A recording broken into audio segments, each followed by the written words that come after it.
This is Brent Allan Winters, commonlawyer.com, www.commonlawyer.com.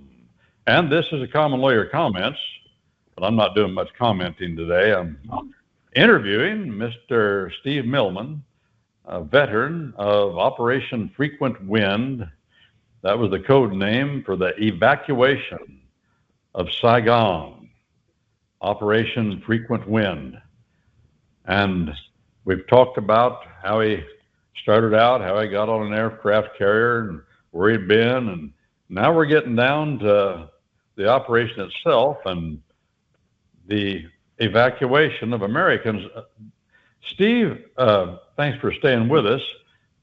Did make a point. I'd said this to you not long ago, and I suppose you never thought about it much at the time, but maybe you did. A young guy, like 90, 99, 95. Most of the guys that are on aircraft carrier service are pretty young. I don't know that a lot of them really think about what their ultimate mission is, but your ultimate mission as a sailor in that part of the world, ultimately it came down to protect American lives and shipping. Protect American lives and shipping. And is that what Operation Frequent Wind amounted to? Basically, it was an evacuation of Saigon.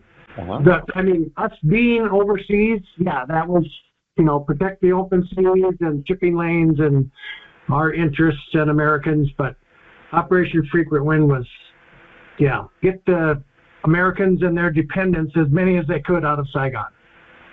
Did you get them all out, do you think? No, I don't think we did. I've never heard that we did get them all out. I know the figures are off by just a little bit on what you read, but it was over 3,000 evacuees that the Midway took on board during the operation, 24, 48 hours. No, I don't think we got them all out. Well, how did you feed all those people? Your ship had 4,800 men on it, men, no women, right? Right. Time. And then you brought on all these people, 3,000. Where did they sleep? What did they eat? How were they taken care of? It was to hear the captain talk at the 50th reunion. He said it was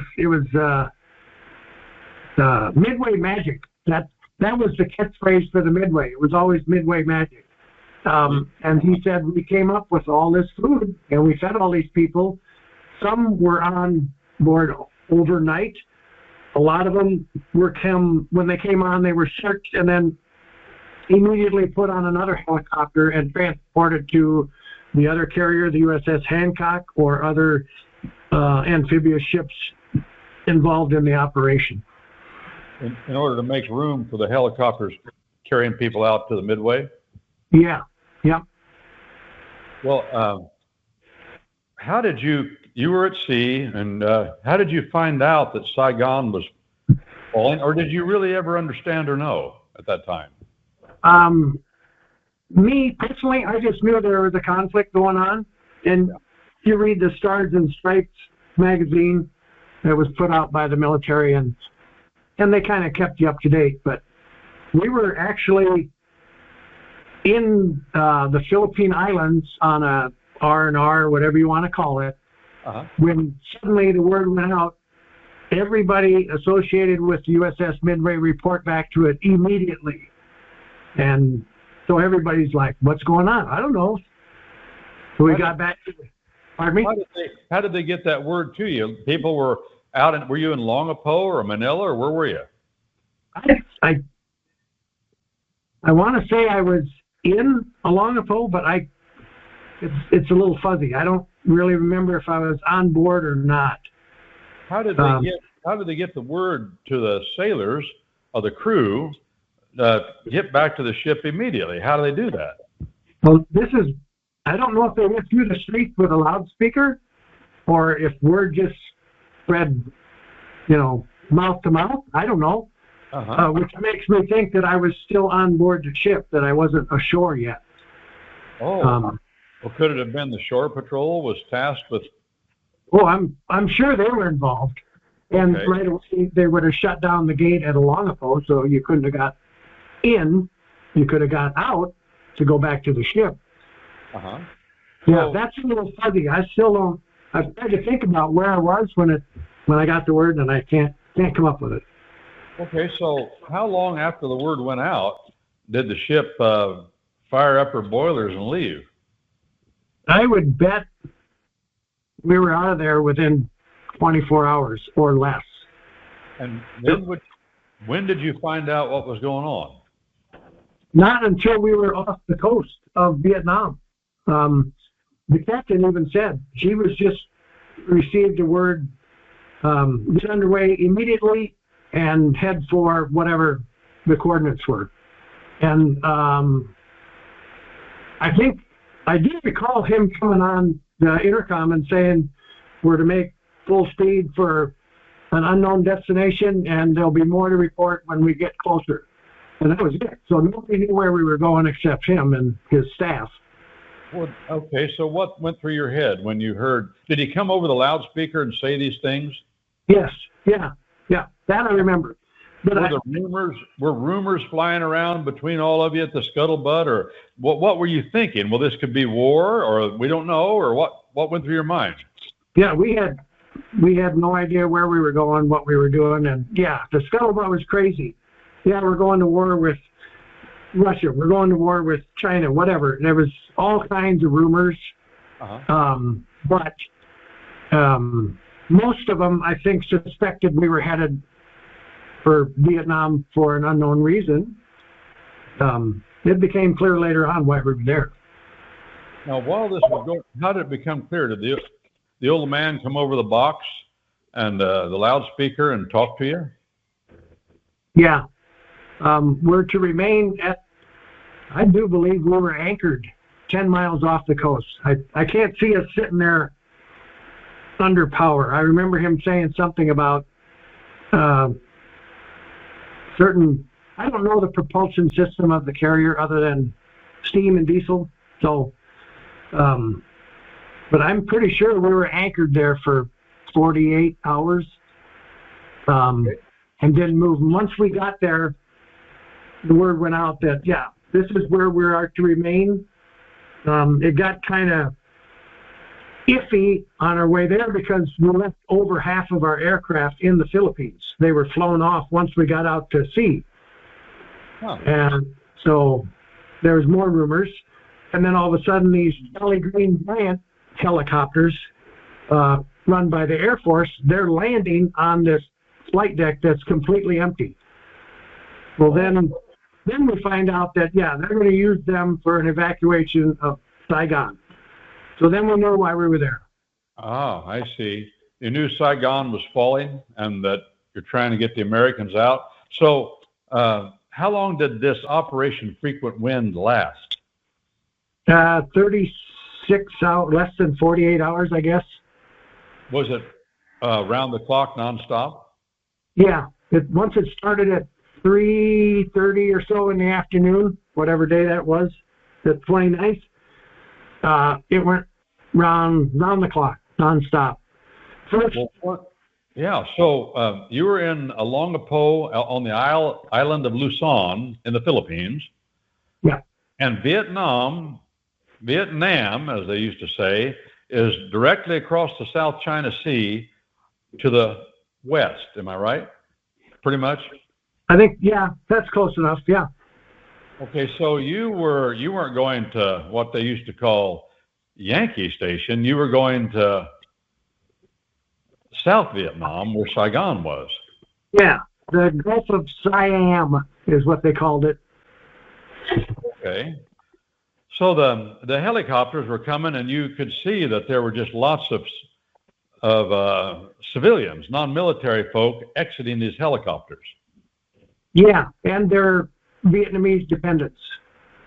Oh. Like their house help, whatever. Uh-huh.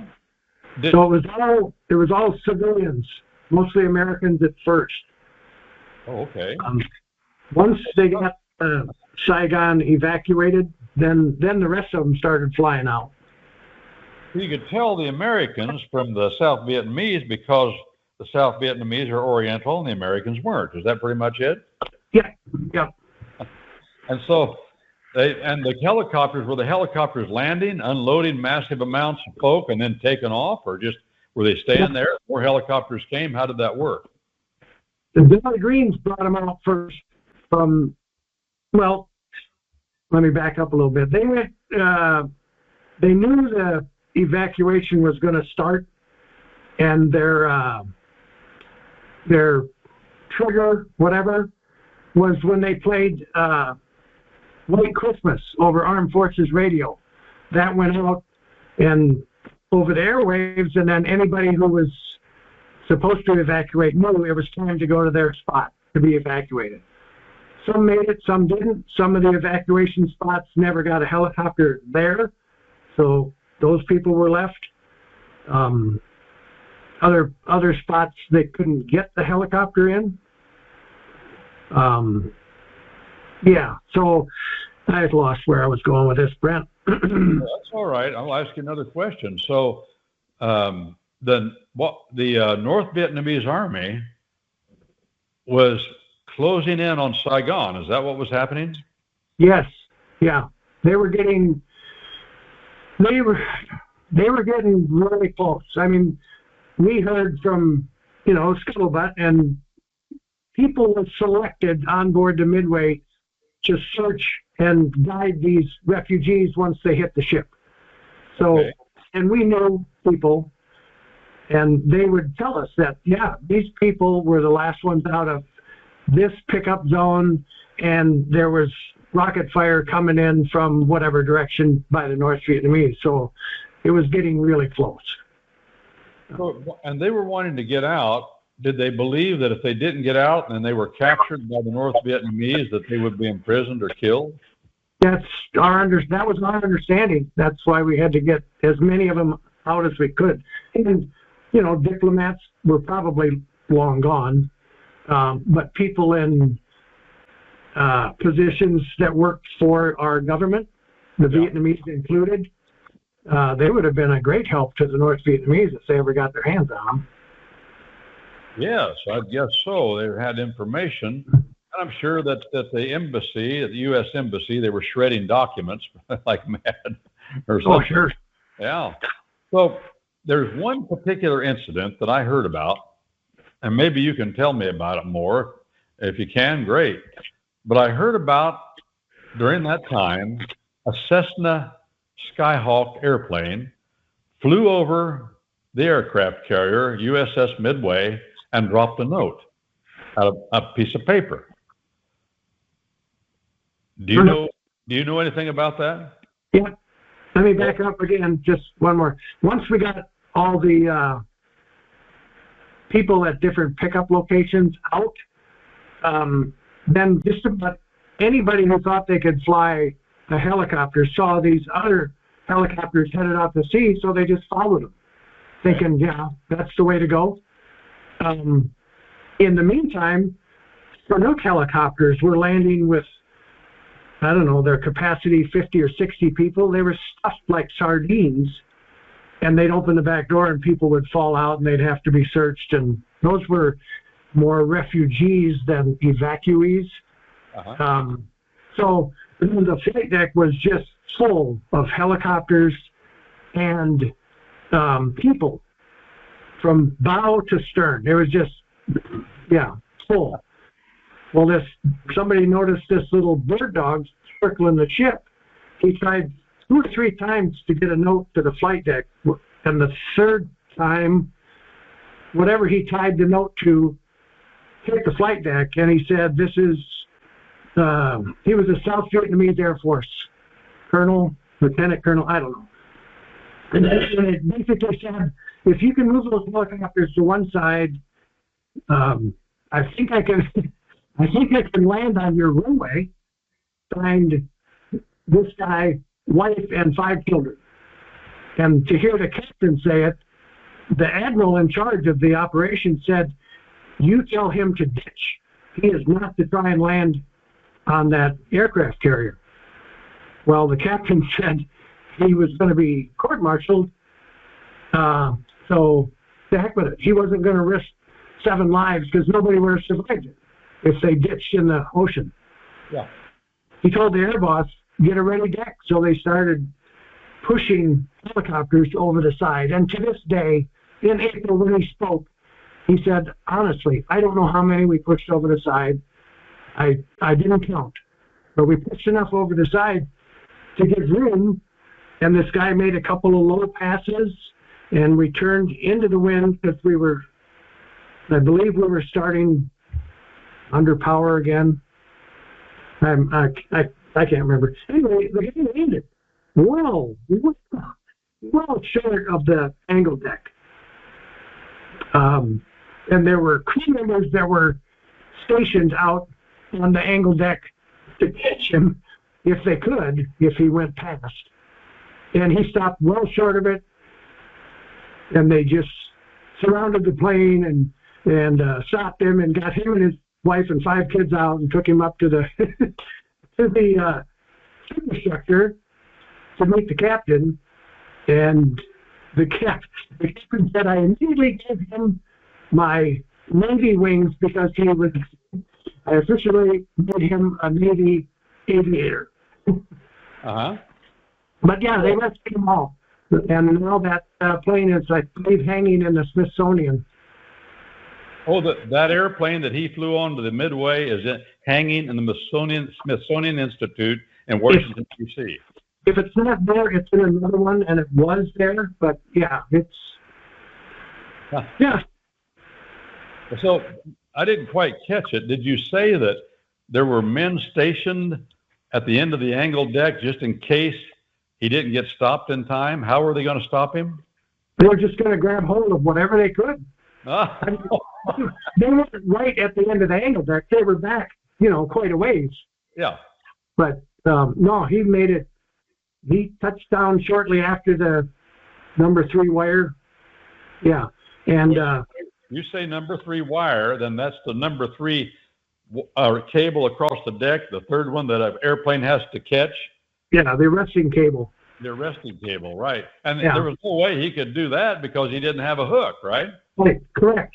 Okay, but did he have the arresting cables were there? Oh, yeah. Yeah.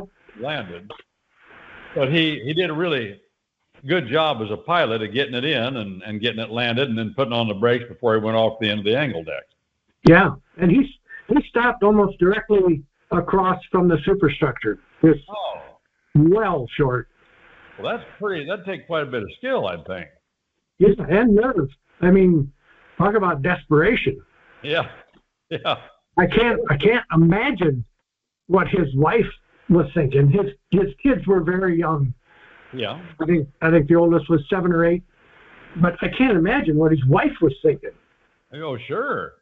And that was his first carrier landing, right? Yeah. Yeah. Yeah. Well, so was that the finale, the high point of what had happened? Because he was one of the last ones to come in.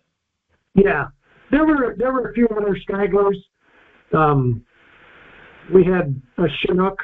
I mean, there were people that flew these helicopters out by themselves towards the end, and they would, the deck was still full of helicopters, so they'd get alongside and they'd put the helicopter to one side and they'd bail out the other side. I know I saw a Chinook and a Huey, both of them do that. They shoved them over the side, though. The ones that we had on board? Yeah. They were shoved over the side to make room enough for this dog to land. But other helicopters that came after that, and I believe before, if there was just one person in it and they could not land, there was either dump it in the ocean, run out of fuel and go down with it. But yeah, I saw 2 guys bail out the driver's side of the helicopter when it went in the water, and then they were picked up by our other escorts that were around us. Oh, and they were Americans, or were they South Vietnamese? South Vietnamese. Oh, got it. Yeah. Because they probably really believed, or probably would have been, captured and killed. Yes, definitely. Well, now that it's all over, you've been safe home for 50 years, and you understand a lot more about it than you did when you were really not much more than a kid out of high school. Correct. And you probably, you tell me, do you feel like you're looking back, well, what we were doing over there really did amount to something? Yeah, exactly. But you did, did you think that at the time? No, at the time we were just going, I was just going through the motions. Do this, do that, help here, help there. But then when you go to the anniversary and you actually we only had to talk to one actual evacuee who landed on the Midway. And she was 81 years old, 31 when she landed on board. She was very gracious to talk to us. And she couldn't thank us enough. Yeah. And the United States was there, and because we were there, and because we were ready, and we maintained the resources we had, the United States was able to save lives. Americans, not to mention our friends. Yep. And so when I see, I'm making a comment now, I see we can criticize our military a lot, and we do, and rightly so in some cases, but they have been there when they were needed. And I like to say they're kind of like lawyers and doctors and spare tires. They can be in the way until they're needed. They do cost a lot of money. They cost a lot of money. Yeah, a lot of trouble, but when you need them, you need them. Yeah. There, right. Now, one more question, Steve. This is Steve Millman, a veteran of Operation Frequent Wind. Is it true, or was it true when you were a sailor, that the U.S. Navy always had certain kinds of ship, like aircraft carriers, cruising at sea on watch, absolutely ready for war at every second of all 24 hours of the day? Absolutely. Yeah. We were, even when we were when we got to the northern sea of Japan, towards South Korea, we always had two planes on the catapult with pilots in them, and we called it the Huffer, the piece of equipment that started the jets, because the Russian Bears, the long-range bombers, would always try to see how close they could get to us. Like a game they played with us. So we were ready all the time. You name it, we could have gone at a moment's notice, and we did. And I like to assume, and I think we all, rightly assume that it's still that way. And if we did not have people on watch constantly, ready to respond with violence if necessary, there are other people in the world that would be violent toward us. And you are willing to verify that as your conclusion too? Yes. Yeah. Did you understand that before you went overseas as a boy? I kind of did, because hearing what my dad would say about World War II and what he saw in the Pacific, I knew it was there in my head somewhere, but it really didn't hit me until I joined. Yeah, I get your point. Well, of course, you've had a decent life since here in America, and you got back home safe, and you've got a couple of children now that are grown, and all of a sudden it's 50 years ago. It's hard to believe, isn't it? Yeah. And after all of that was said and done, then I got to serve with you, my friend. Well, I feel the same way. Yeah, I feel the same way. And we had a lot of, for me, enlightening times together, and learned a lot. You learn about people. What I learned about you, of course, was when I first got there, you said, hey, somehow you got wind who I was. You said, you want to look at some farm machinery? I got some farm magazines from home. I want to show you some new stuff. Do you remember that? Yeah. And the old newspaper from back home. Yeah. Yeah. Well, that made me feel good, and we kind of had some things in common. I wasn't from North Dakota, but we're both a couple of plowboys. That's the way I'd say it. A couple of plowboys. Yeah, we understood each other, and And your father had been in the war in the South Pacific, and my father had been in the war in the South Pacific as well. You lost your father not too many years ago. I can't remember the year. The time flies. But he lived to be a ripe old age and raised a family and farmed.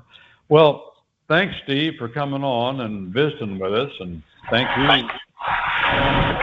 because he's the one that actually, along with Miss Francine, were able to get Steve on here. We didn't get to see him. We worked hard to get the camera going, but it didn't happen.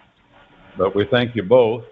And this is Brent Allan Winters, commonlawyer.com. I'm here with the other elder from In Church, Montana Dan. We're talking to Mr. Steve Millman, a veteran of Operation Frequent Wind 50 years ago this year. And if you miss YouTube video, go back and watch the ones that came before. He tells more about how he got to that point. But it's part of American history that's important to know, and what happened at the end of 10 long years of intense combat in an unknown place back in those days called Southeast Asia. Thank you, Montana Dan. Thank you, Steve. Well, thank you again. Thank you, Dan. This is Brent Allan Winters, commonlawyer.com, www.commonlawyer.com. And I'm here with Montana Dan, as I'd said before, the other elder at In Church. And this is a Common Lawyer Comments interviewing Steve Millman, veteran of that event 50 years ago this year, Operation Frequent Wind, the evacuation of Saigon. Thank you again for your service, both of you.